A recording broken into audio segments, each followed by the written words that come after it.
So Jamal Bowen or Bowman? Bowman. Jamal Bowman is out He's out. Yeah. Thank you for nothing. after Jesus. like $14 million? That came out. Sorry. I think it was upwards of $17 million from APAC, dark funded money. Which, by the way, most expensive House primary in That's what I was gonna history. say. And by Ever. primary, we mean usually when people run for office and they're of the same party. If there's two Democrats running, they'll have a primary election before the actual election to decide who will be the actual candidate representing the Democrats and representing the Republicans. So in this case, Jamal, Representative Bowman, is a representative from New York. Very pro-Palestine, very much outspoken against what is going on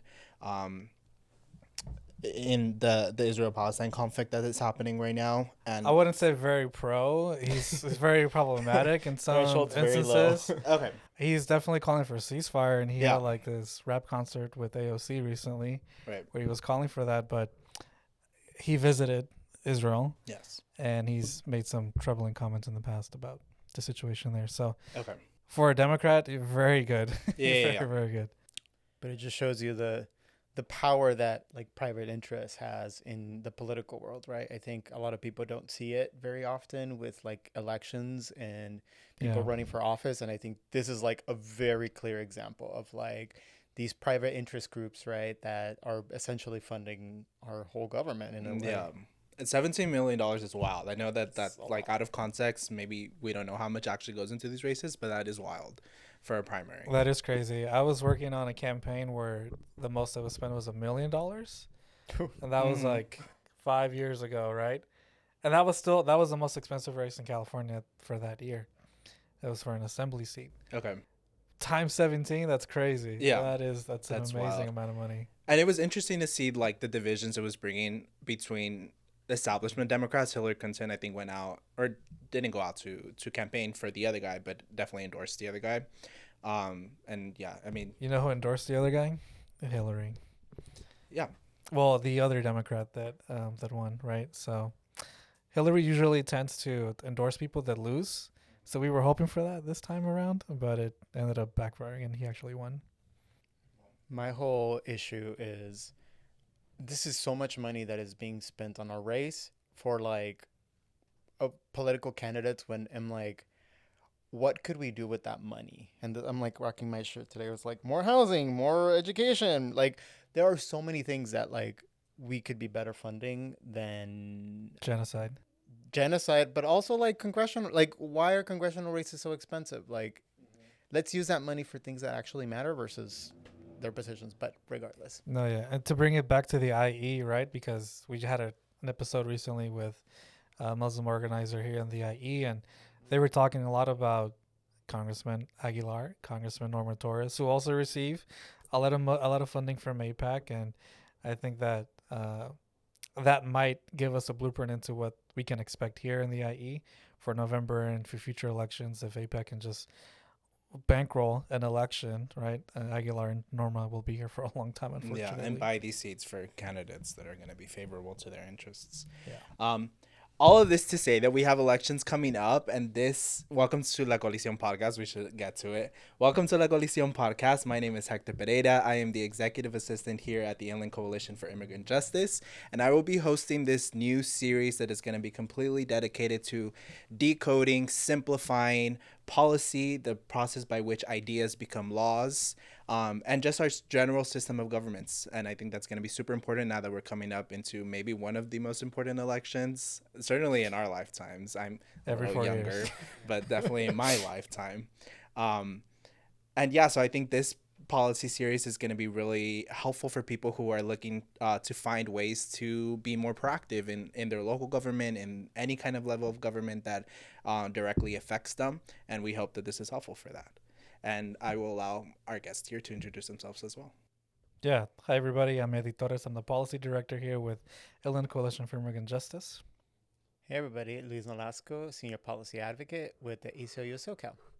Okay, so 2024 elections are coming up. We're going to be voting on a variety of things: president, city and local officials, but one of the most important things we're going to be voting on is a new Congress, who is going to be taking control of Congress and the system of governments that we have at the federal level. That is the system, the body of governments that is creating laws, and laws are born out of policies. And so, who of you want to start us off on what a basic idea of a policy is?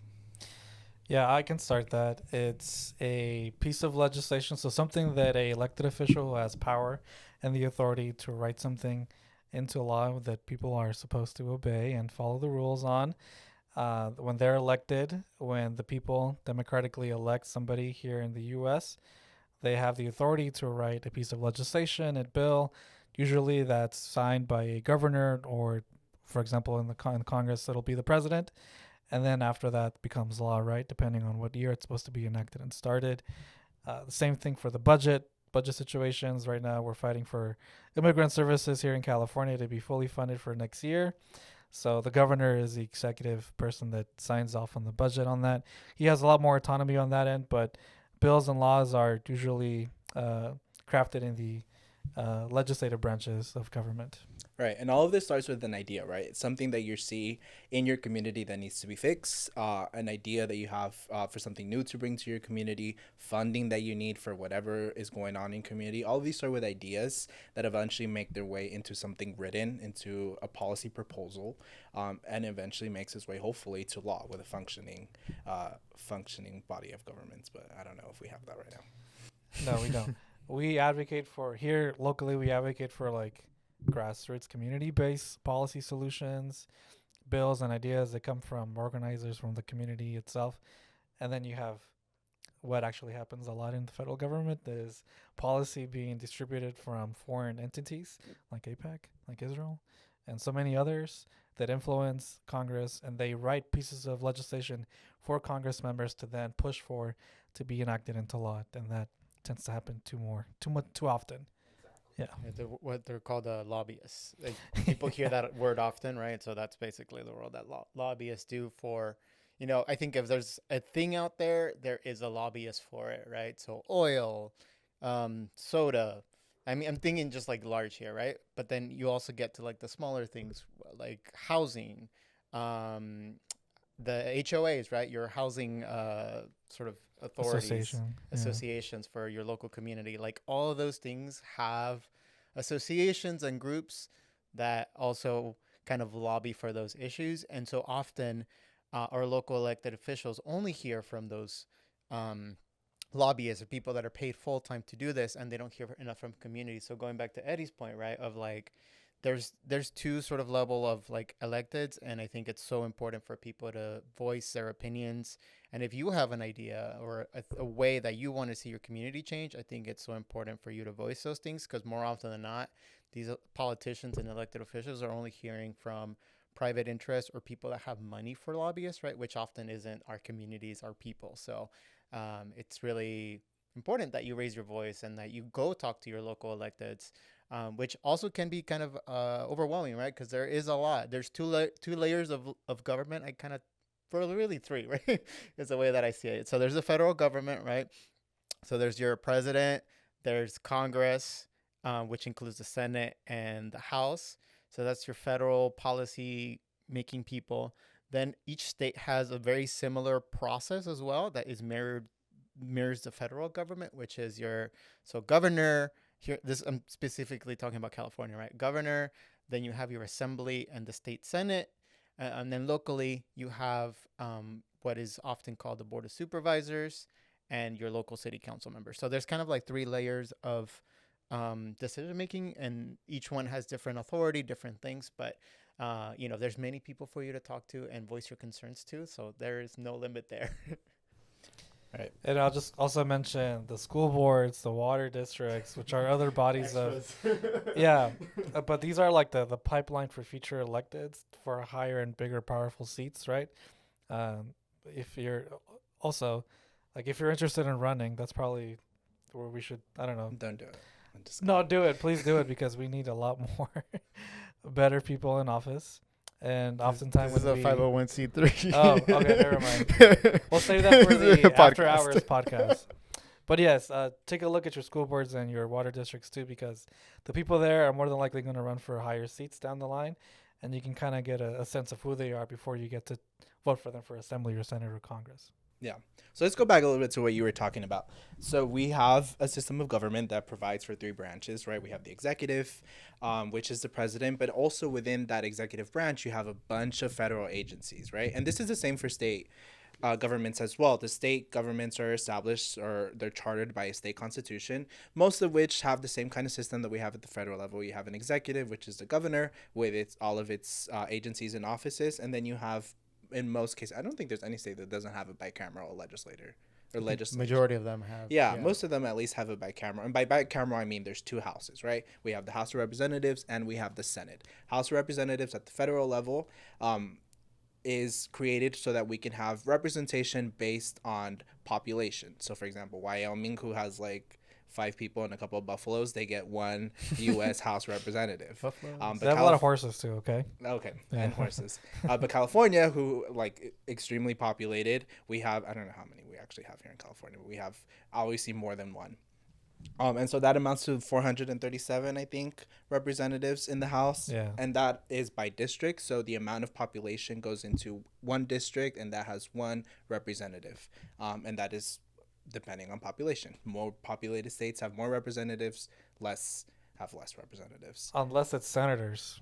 Right. And then on the other side, right, you have the Senate, which establishes to have 2 senators per state. And that's a system that's kind of mirrored in trying to protect slavery and trying to protect the rights of smaller states with smaller populations. It's kind of ridiculous that a state like Wyoming, like we're talking about with the 5 buffaloes and the horses that Eddie mentioned, gets the same amount of senators that we do here in California.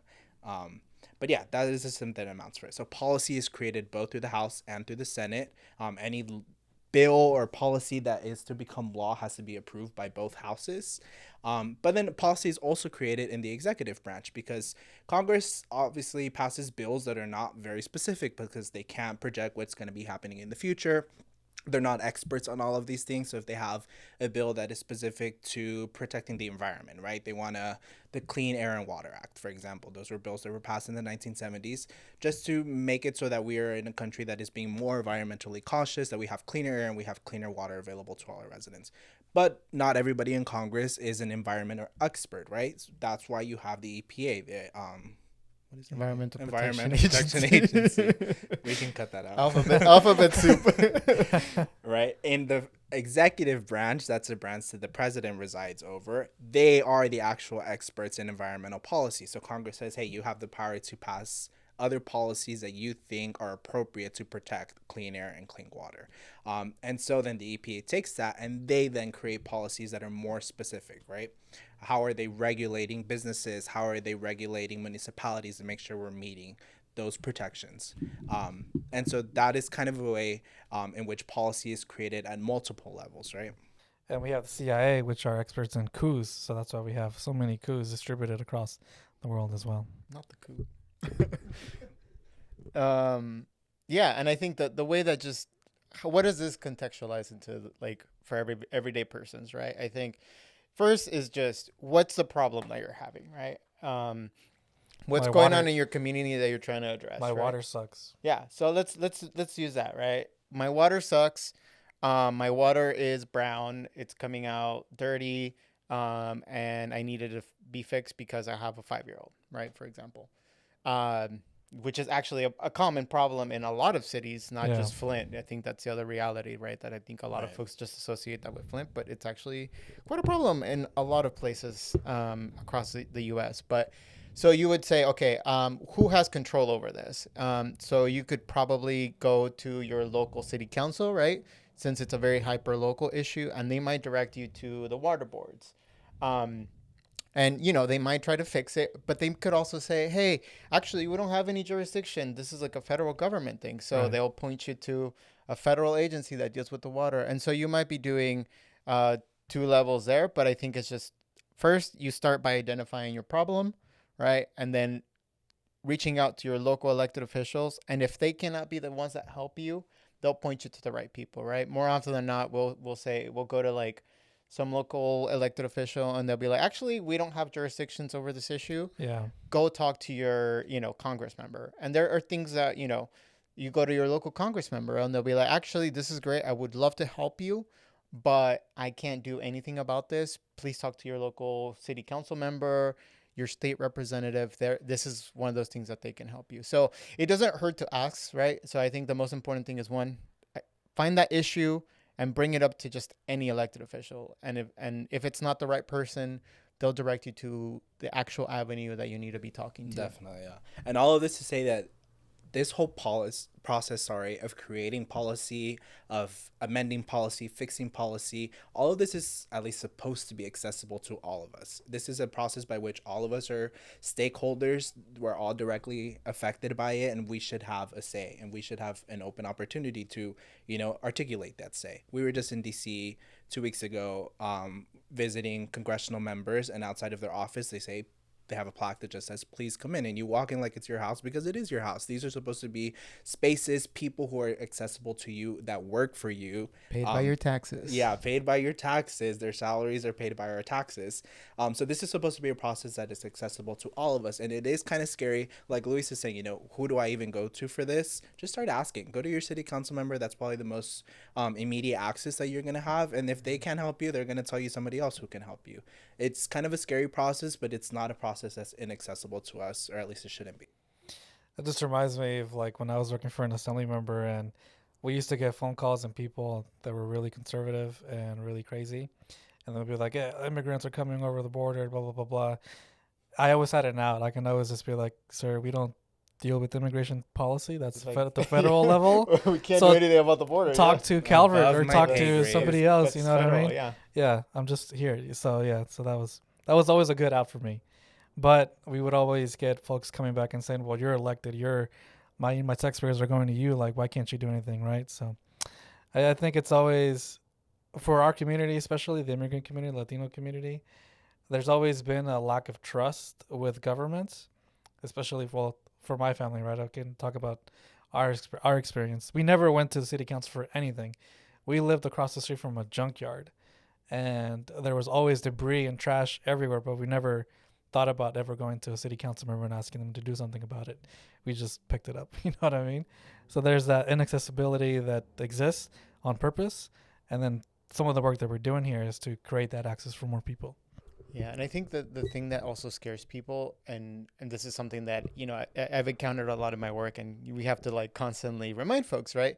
And kind of helping them find their voice, right? Like everybody has a voice regardless of legal status or not, right? I know that's a cliche that I want to get rid of that. If you don't have... That's actually super important, because a lot of people say the Constitution says a lot of things. It really doesn't say a lot. Yes. But one of the things it does say, it never mentions American citizens. Like, the protections that are established by the Constitution are protections that are established for anyone who is here in the United States and has received discrimination, has received a violation or an offense against them. Those protections are for everyone. Yeah, but it's something still scary, right? Like, hey, I want to address this issue about like water or trash. And a lot of people are like, well, I don't know the policy process. I'm not an expert in that.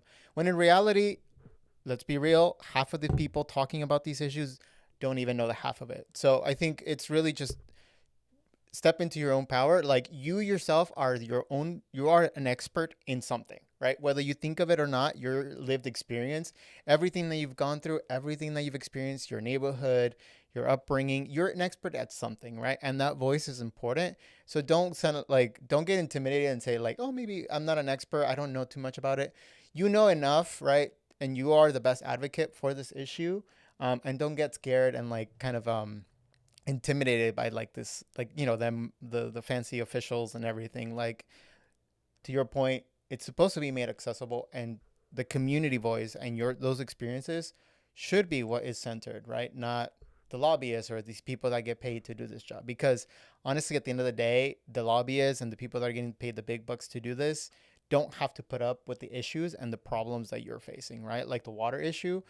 These people don't live in communities that have bad water, right? Like the lobbyists don't. Like, they live in like high rises and shit, So like, I think that for the audience listening, I really hope that what they get out of this is, to your point, Luis, to not be intimidated, which it can be really intimidating. And I remember volunteering, canvassing and doing things for political campaigns early on, knocking on doors and talking to people and trying to sell people on this candidate, that can be really intimidating in of itself. But going to your elected official who's supposed to be there to represent you, oftentimes they lose scope of who they're supposed to be representing because of the funding, because of the people that they're having lunch with that have deep pockets.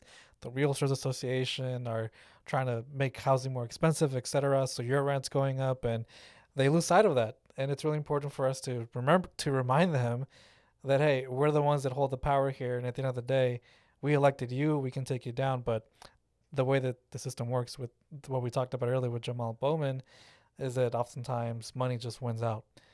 So we have to find creative ways of fighting money, fighting the elected official and the corrupt system, which can be really daunting. It is really, really daunting work, but it's good work, and it's work that everybody can be a part of because everybody has a voice and participation in. Yeah, and if it's something that is intimidating for you, possibly to tackle alone, I think know that there's resources, right? I think more often than not, majority of communities across the state and the U.S., right, have some loose community-based group or some very established organizations. So, and a lot of this, like a lot of organizations like ICIJ, right, for example, is, we have two experts here in lobbying and advocating for communities. They can walk you through the process, right? Like it's something that you don't have to go through alone. So another option for you is also to reach out to your local community-based organization and be like, hey, I have this problem that's going on.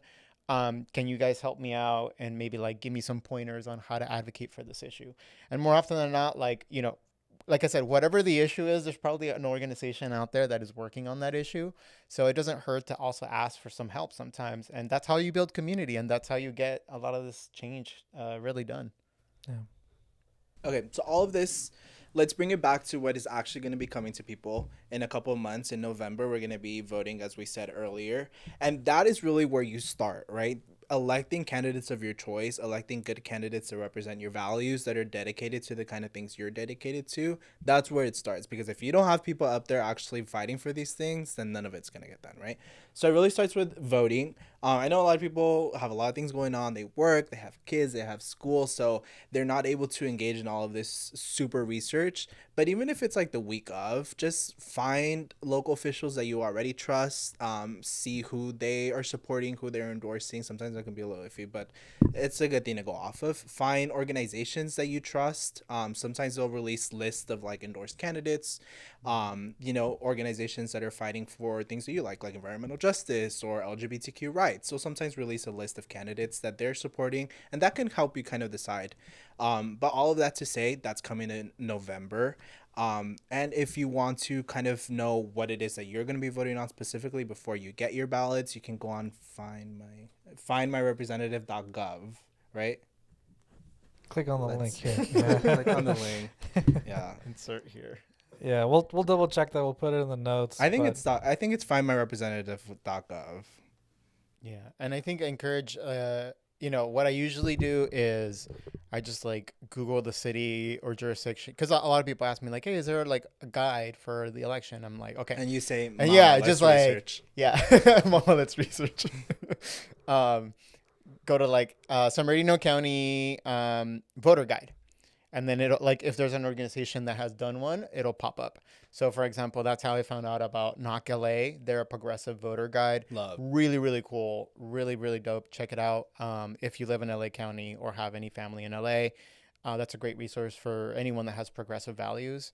But like I said, you could just Google the jurisdiction you're at and then just check out voter guide. And more often than not, that someone out there is putting something together. So that also helps. And that helps kind of do a lot of that research that, like you said, that sometimes takes time, or maybe the ballots themselves are not fully comprehensible because they're written in such a way that's inaccessible sometimes. So. Yeah, definitely.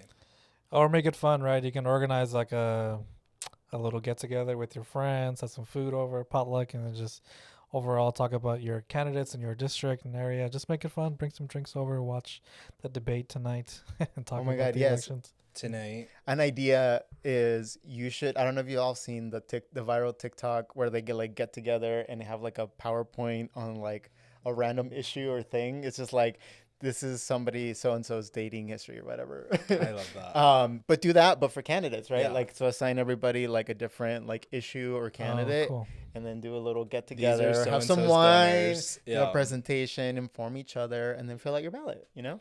Fill out your ballot from top to bottom. Okay, so don't forget the low level folks that I mentioned earlier. They're really important. Actually, I would argue that their decisions impact you more than the decisions. Well, not all of them, but most of them, I would say, at the federal level. Yeah. Right. So your local water rates, that's not Biden. That's your local, whoever it is, Joe Smith, that just decided to raise up rates for whatever reason. And this is not an endorsement of Joe Smith. Yeah, whoever. Joe Smith's out there. There's like a million We are out not there, endorsing. I'm sure. But the primaries also happened earlier, right? So Right. there's going to be a larger turnout this year because it's a presidential election. So we're going to see more people come out and vote for everybody on the ballot that they get. We had primaries here in California starting in March. Locally, there's a couple seats that we can talk about, a couple races that are interesting and hopefully people are watching, paying close attention to, like the congressional race for Calvert's seat. So Congressman Calvert, their district got totally morphed into this amalgamation Yeah, of... it's like a T. Gerrymandered. Yeah. So it's like Corona all the way down to the Coachella Valley. And his opponent is Will Rollins, who's a Democratic candidate running against Calvert. There's so many other ones, too, that we can mention. Yeah, but I think it's also important that there's certain even for folks to not forget to vote in the primary, right? Because and this is also like the other issue is like there's things that you didn't know that were elected. For example, your district attorney and your sheriff, those things are decided in the primary. So those positions don't even get voted on in November. Like that's decided in March. Yeah. And so if you're unlucky, like Riverside, you can get an oath keeper, right wing sheriff that is like immune to oversight, like Riverside County. So I think it's really important that folks don't just vote in November, but also look at the primaries that happen in March, because that ultimately decides who's going to fight off for the battle. In who the candidate's going to be, who your choice. Yeah. I always hear that. I always hear like, I don't like either of these. Well, girl, you should have voted in the primary, because that's when you're deciding who it's going to be that you're choosing between. If you don't like your two choices in the general election, you needed to have voted in the primary so that, you're maybe wouldn't elect the candidate of your choice, but you're at least having some say in who those candidates are going to be, who you're eventually voting on. Or you can be like me and write in your dog's name when you're voting for 2 war criminals. You would feel so much better. Which dogs did you write in? My corgi, Canela. Yeah. You have like a dog like farm because you have so many different breeds. I was literally thinking about adopting another one the other day because I saw somebody share a post. It was like, beautiful dog just came into our house and we're looking for a new home. And I was like, babe, what do you think? Canela for president. No, stop. Canela for president. Yeah, We're top that to is 3. an endorsement. Yeah, definitely. I'll start a campaign for her. Yeah, do your dogs bite like Commander? Oh, Oh my God.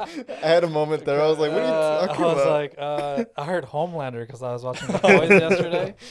But no, they bark. They do bite each other sometimes. They get really food aggressive.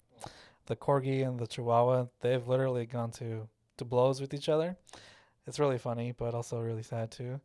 But people are okay. Okay. Canela only bites ICE agents. FYI. Yeah, that's right. For context, Commander is the president's dog who had to be shipped back to Delaware because he was biting too many people in the White House. Well, to Secret Service All the agents. Secret so Service Secret agents. Service Yeah. agents. Commander's valid. Yeah. Commander I said understand where ACAB. Commander's coming from. Yeah, so I mentioned earlier, right, that like the top to bottom ballots you're going to be getting, hopefully. Make sure you vote for everybody on there. And if you don't want to, again, you write in Canela. You have that golden, pure candidate running for president. Everybody's going to be like, who is all these Canelas? Canela the corgi. But, for example, why voting is so important at local elections. So we lost a champion in Adelanto in Savannah Evans, who was our only ally, shutting down the detention facility, advocating for it. And she ran a campaign a couple years ago and lost that campaign. She's running again. Can't really talk about the C4 side of things, but those decisions being made at the council level impacted the future of the Adelanto detention facility and the expansion, et cetera. So that's why it's really important to have good elected officials on there that align with your values. And again, that's how I put emphasis on voting more. I think more importantly on the folks that are directly in your vicinity, locally, your water, your councils, your supervisors, your assembly members, because their decisions, I think at least, impact you more directly than congressional members who, right now, they're not able to pass any legislation, right? And it's been this case for a long time. So anything that really comes through from the federal government is either an executive order that's really trash, like banning asylum, or the Supreme Court, which we don't have any input on. They just decide to take away your rights every couple of years or so. So yeah, vote local, please. Mhm. Some local races too that I think, I think it's worth putting an eye on. There's an open Riverside supervisor seat, Yeah. District 1, which kind of like if you live in downtown Riverside or like the greater area, should cover you, part of Rubidoux too. And why very similarly to like your city council, the board of supervisors, if you live in any part of the county that is unincorporated area, they're the ones that decide your future. So like if you don't want more warehouses in your community, it's going to be the board of soups, because they are ultimately making a lot of those decisions. And they're also the ones that give a lot of the money to all the county agencies. So like your county hospitals, the sheriff, district attorney, those type of things. So it's a really important race that is often ignored by a lot of people. Yeah. And they have over, what was this last year's budget? It was like almost, it's grown exponentially, but they have a lot of money that they were working with. And so you should have some say in who your representative is there. And then on top of that, I think there's a couple of state assembly and state senate seats as well. And they're important because I think there's a lot of attacks happening in terms of rights for different communities in the state, that I think we need to ensure that like that representation of our community stays strong in Sacramento. There's been a lot of attacks on immigrants, attacks on the LGBTQ community, attacks on reproductive access, and I think we need to ensure like that those rights stay at the forefront of kind of our values, right? Because that's who we are as California. We're not the other states. Yeah. We're cooler. We're better. We're not a regular mom. We're cool. Well, thank you very much. Well, that is just episode 1 of this legislative and policy series. We're going to have a couple more episodes. The next episode, we're going to be talking about everything we just talked about right now, but in a more specific example, ways in which, as we were talking about here, our ideas, our concerns in our community actually translate into policy. We're also going to have another episode talking about the role that the judiciary, like you said, the Supreme Court takes in shaping policy. They're not actually creators of policy, but a lot of the decisions they make influence it, and I think actually do implement policy in a lot of ways, especially with the court that we have now. Yeah, they definitely inform the policymakers on what Definitely. they have to do, right? Yeah. Yep. So please tune into those couple of episodes as well. So hot and cold. This is a little mini series that is going to be part of this bigger series where we're going to talk about things that we're either obsessed with right now or things that we are completely hating right now. Who wants to take it on? I don't hate. I have no hate in my heart. Okay, Let's whatever. put a break. Anyways, Just kidding. I hate, Breaking this show. I was gonna go on a Kendrick rant, but I'll say that for the next episode. No, I guess something that I've been not necessarily obsessed with, but I've been doing a lot recently is I've been watching so many shows. I've been streaming a lot. So I've been watching The Boys. I've been watching Fallout. I know Fallout was last year, but I just got into it. It's really good. House of Dragons. And then obviously One Piece, which has been going on forever. But I'm finally in the Dressrosa part. So all my fellow nerds out there, really good arc. So I've just been taking it like one day at a time. One day One Piece, one day House of Dragons, whatever it is. And it's just been really fun. Always have something to watch. That's a lot to watch. Yeah. I don't think I can keep up with that many shows at the time. I know. I feel behind already on this TV. What about you, Luis? Hot right now. I think it is officially the summer of girly pops. And Yes. so there is so much good music out right now. Dua Lipa just put a new album. But right now is the trio, which is Sabrina Carpenter, Chaperone, and Charlie XCX. Yes. If you know, you know. So I Stream think that's Stream Brat. Stream. There's gonna Good be luck, like babe. a bright green background right here. Yeah. Sabrina got her first #1, right? Yeah. With her espresso. second. Espresso. Oh, with this. Or please, please, No, please. I think it was with please, please, please. Yeah. Yeah. So yeah, I'm also hot on that. So I will join. I will sign on to you on that. And I think that's it. Thank you very much, Luis and Eddie. Oh, what about the colds? The We're doing the colds, or are we doing one? I think you just pick. you just yeah, pick one. just Oh, pick a okay, hot okay, and cold. okay. Like Luis said, we have no hate in our heart. Uh, Oh, you have a cold? no, it's okay. We can stop. I'm like, tell us anyway. It's okay. We'll save it for the next one. Okay.